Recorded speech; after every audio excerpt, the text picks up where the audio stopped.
सभी मोअज़्ज़ज़ दोस्तों को मेरी तरफ़ से अस्सलाम वालेकुम। आज 24 जुलाई है, टाइम हो चुका है दिन 10 बजे का।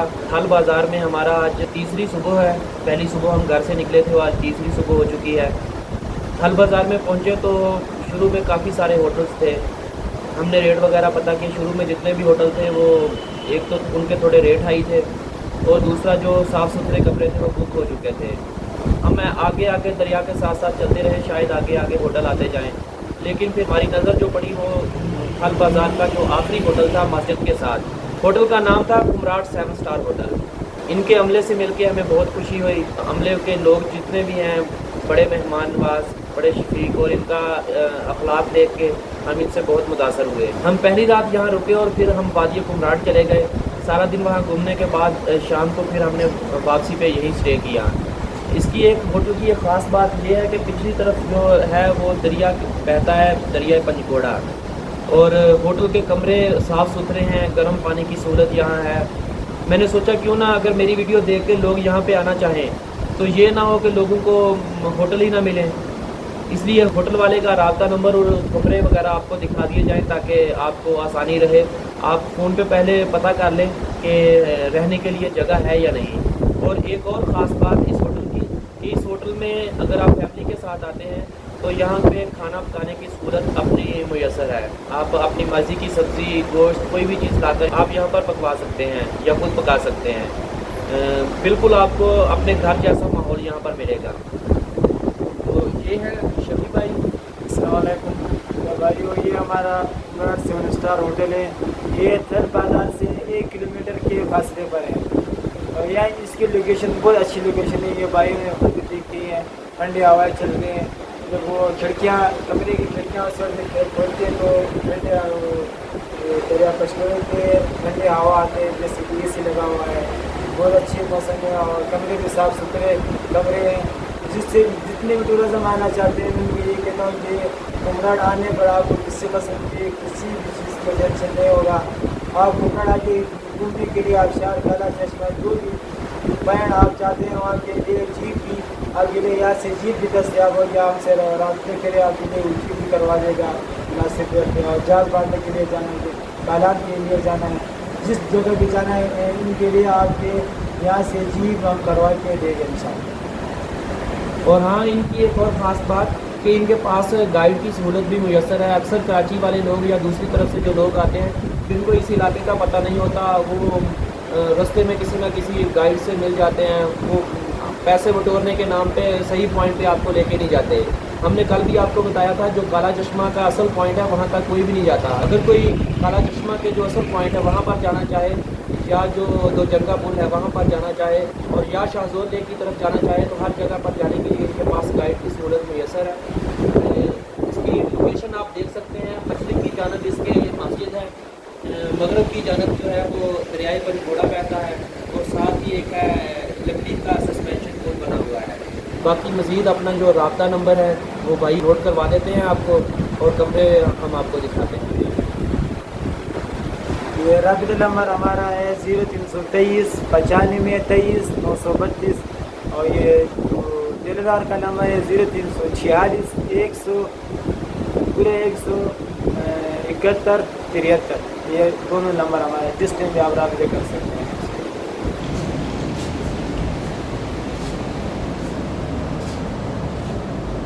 ये देखें जी, बिल्कुल कमरे साफ़ सुथरे हैं, बिस्तर लगे हुए हैं, और पिछली तरफ जो व्यू है वो इंतहाई कमाल का है।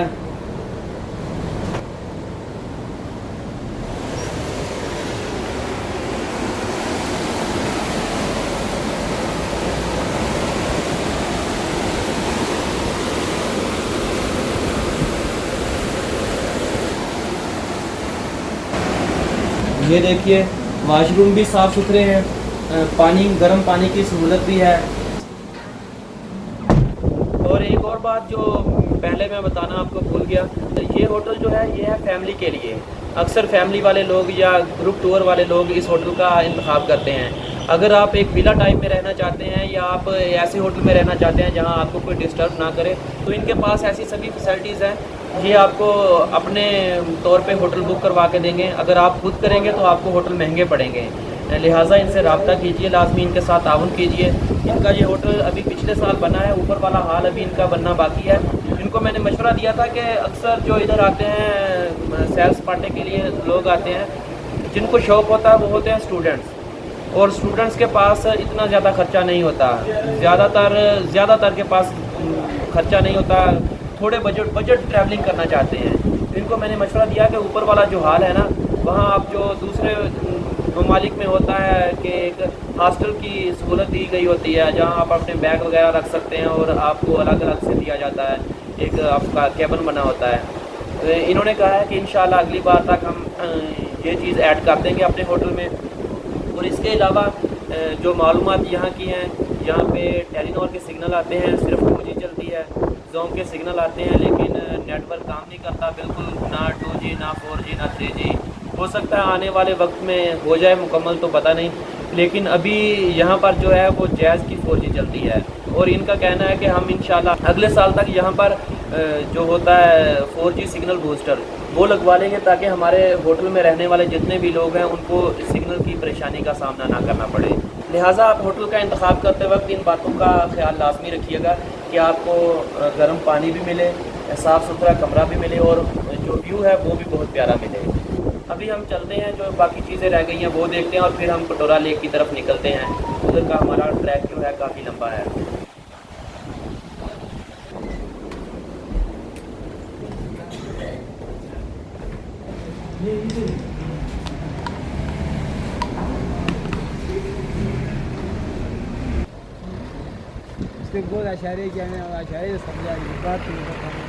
हम जैसे ही होटल से अपनी मंजिल की जानब जाने लगे थे, हमें होटल का मालिक दिखाने ले गया पानी से चलने वाली पंचक्की, जहां पर गंदम और मकई का आटा बनता है।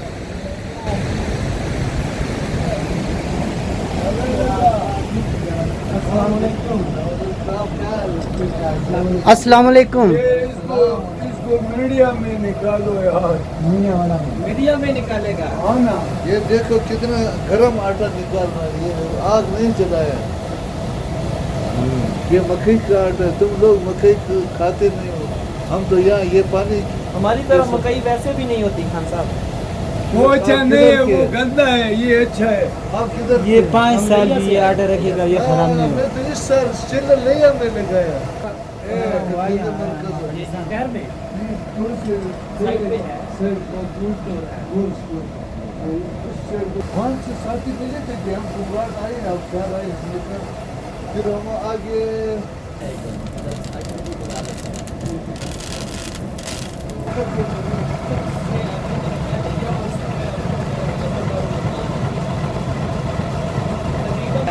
इससे जो गंदम होती है या मकई होती है, इसकी वज़ायत नहीं मरती। नहीं होती ना, वसायत उसमें बाकी रहती है ना। हमें भी कश्मीर में भाई के दोस्त हैं, उन्होंने हमें मकई का आटा उधर ये कश्मीर से बहुत- भेजा था। हम आपको वो हमारे जो आप लोकल यहाँ- आप खिलाओ ना, ये इसके रोटी बहुत मजेदार होते हैं। हम जब बनाते हैं ना साग, सर्दियों में हमारे वहाँ साग होता है, तो मकई की जो रोटी है ना साग में बड़ी मज़ेदार बनती यहाँ है। तो हर वक्त सर्दी है, इसलिए हम तो सुबह पराठे वगैरह गंदम की खाते हैं, बाकी तो रात रोटी। अच्छा, इधर गंदम वगैरह नहीं होती इधर? नहीं होते ना, वो वहाँ से लाते, पंजाब से।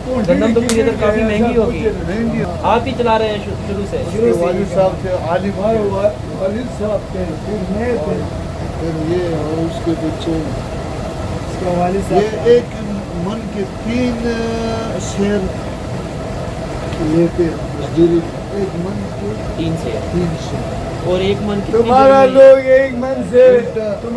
लोग एक मन से 300 लेता है, बहुत ज्यादा कर। नहीं, हमारे भी उधर आटा ही लेते हैं, उधर लेते हैं गंदम जो है ना, उसकी कोई 3 केजी लेता है, कोई 2 केजी भी लेता है। जो आजकल सोलर प्लेटों पे लगी हुई है ना चक्कियाँ, उधर 2 लेते हैं, बाकी 3 और 3.5 किलो लेते हैं एक मन का। एक मन जो गंदम है कितने टाइम में पिस जाती है इधर? गंदम तो एक बहुत घंटे देते हैं, में, आधा एक घंटे घंटे में, एक आधा घंटे घंटे में, या पूरी नहीं 100 घंटे में गंदम हो जाती है। नहीं, और मकई मकई को- हो जाते हैं। गंदम तो पहले आधा घंटे में। अच्छा, गंदम जल्दी हो वो जाती है। वो छोटे दाने हैं ना, वो जल्दी हो अब जाते हैं। मकई इधर की लोकल है? नहीं, यहाँ लोकल भी होते हैं और अक्सर ये सवाफी नहीं है, ये मर्दान वगैरह का आसपास उसके होते हैं। पंचक्की के साथ एक दूसरा कमरा भी था जहां पर पानी से बिजली बनाई जा रही थी। गांव वालों की मेहनत से बनाए गए इस बिजली घर के बारे में जब मैंने अपने साथ मौजूद होटल के मालिक से पूछा तो मैं हैरान रह गया कि ये बिजली घर लोकल लोगों ने खुद पैसे इकट्ठे करके बनाया हुआ था। और जब मुझे ये पता चला कि इस बिजली घर से जिन घरों को बिजली दी जाती है वो एक दिन या महीने का नहीं बल्कि एक साल का 200 रुपया बिल देते हैं, तो मैं हैरान रह गया। इस बिजली घर के सामने एक दूसरा बिजली घर भी बना हुआ था जो बिल्कुल बंद पड़ा था। मालूम करने पर पता चला कि ये बिजली घर हुकूमत पाकिस्तान की तरफ से बनाया गया है। इसके बंद होने की दो बड़ी वजूहात थीं। एक तो ये बिजली घर 24 घंटे बिजली मुहैया नहीं करता था और दूसरा ये कि ये बिजली घर हर महीने लोगों से बिल चार्ज करता था। लोगों ने हर महीने बिल देने की बजाय एक ही बार में पैसे इकट्ठे किए और अपना बिजली घर बनाने को तरजीह दी और आज वो मज़े से हैं। लोकल लोगों के बनाए गए बिजली घर से 70 घरों को बिजली मुहैया की जाती है, जिनमें से लगभग आधे घरों में वॉशिंग मशीन्स भी हैं। लाइट के लिए बल्ब और मोबाइल चार्जिंग के अलावा उन्हें बिजली की और कोई ज़रूरत भी नहीं है। अगर लोकल लोग मिलकर एक बड़ा बिजली घर बना लें तो वो सर्दियों में हीटर जैसी सहूलत से भी मुस्तफ़ीद हो सकते हैं। हम बिजली घरों के विज़िट से वापस आ रहे थे तो काफ़ी सारे लोकल इकट्ठे हो गए। सभी हुकूमत वक्त से नाराज़ नज़र आते थे। मैंने जब उन्हें अपनी मुश्किलात बताने के लिए कहा तो एक बुजुर्ग के अलावा सभी कैमरे में बात करने से शर्माने लगे। उमर में यार बहुत बड़ा अच्छा जगह है। गवर्नमेंट हमको रोड नहीं बनाता है, हम गरीब लोग हैं। थोड़ा ऊंचा बोलो, थोड़ा क्या ये आप बताएंगे आप